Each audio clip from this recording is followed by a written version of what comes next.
Magandang araw po, muli ang inyong lingkod, si Chef Roy. Ngayon po ay araw po ng Martes, May 21. Pagka dito po sa Del's, dito po ngayon ako sa kitchen. Pag wala pong gaano ginagawa pagka mga oras ng alas 3 ng hapon po. Kasi po sa restaurant po yan ay patay na oras daw kung tawagin, alas 3. Pag wala pong ginagawa, nagkikwentuhan po kami doon sa may kubo po na kung saan kami nagtambay. Mayroon po akong nakausap na kasamahan ko sa work ngayon na siya po daw ay noon daw ay nakakakita daw ng multo, kung ano-anong nakikita niya, kung anong ilawin ito, gantada ba yun, kung basta may nakikita siyang mga espiritu. Yun po pinaliwanag ko po sa kanya. Hindi ko lang bagitin yung pangalan niya kasi baka po mahiya siya, kaya baka nahiya siya, hindi ko alam, kaya para sure po hindi ko banggitin, pero kasama ko po siya sa work ngayon.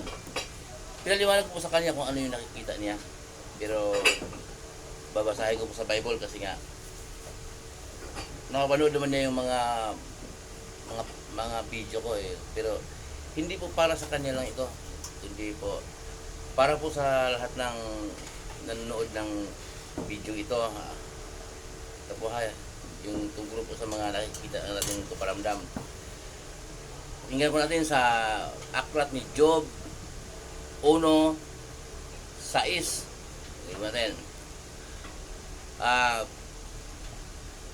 Dumating ang araw na humarap sa Diyos ang mga anak ng Diyos at naroon din si Satanas. Sinabi ng Diyos kay Satanas, "Anong pinagkaabalahan mo ngayon?" Sumagot po si Satanas, "Nagbabalik-balik ako sa lahat ng sulok ng daigdig."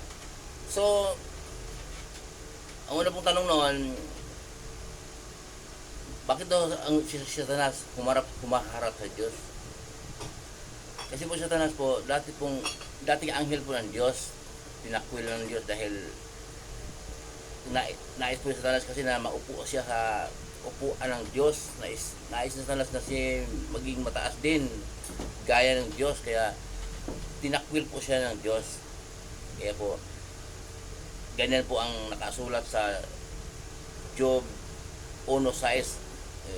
Parang kinausap ng Diyos ang mga anak niyang anghel, tapos naroon dumating di Satanas. So, ang sagot ni Satanas sa tanungan ng Diyos Ama na anong pinagkabalahan mo, sinabi ni Satanas na nagbabalik daw siya sa lahat ng sulok ng daigdig. Ano ba ibig sabihin ng lahat ng sulok ng daigdig? Pwede po ng Amerika, Pilipinas, Japan, lahat ng sulok ng daigdig daw. Lahat ng sulok daw ng daigdig. China, Singapore, basta lahat. So, si Satanas, nandito lang pala sa daigdig, kasama ang kanyang mga alagad. So, babasahin ko po uli sa aklat pa rin po ni Job 12:10. Ang Diyos ang nagpapagalaw sa lahat ng bagay. Ang buhay ng bawat isa ay nasa kanyang mga kamay. So, ang buhay ng bawat isa nasa kanyang mga kamay, nasa kamay ng Diyos. Ang Diyos po pala ang nakakaalam kung kailan dumarating ang kamatayan ng bawat isa sa atin. Okay? Pag namatay na, hindi po din mabayaan yung na maglakbay ang kaluluwa. Ilalagay po sa isang alam niya kung saan nilalagay yung mga kasalanan at yung mga patutuwid na tao. Kasi po kung pwedeng maglakbay yung kaluluwa, di sana yung mga kriminal na yun, gumanti na kung sino pumatay sa kanya. Di ba yung mga kriminal, ginantihan na ng mga kaluluwang pinatay niya. Last na lang po, may isa pa akong basahin po, 14:11 sa Job pa rin. Ito po. Tulad ng ilog na tumitigil sa pag-agos at gaya ng lawa na ang tubig ay natutuyo. Ngunit ang tao kapag namatay, hindi na babangon hanggat ang langit ay maparam. Itago mo na sana ako sa daigdig ng mga patay hanggat sa ang puot mo'y mapawi ng lubusan at muli mong maalala ang aking kalagayan. Yun po, ibig po sabihin nun,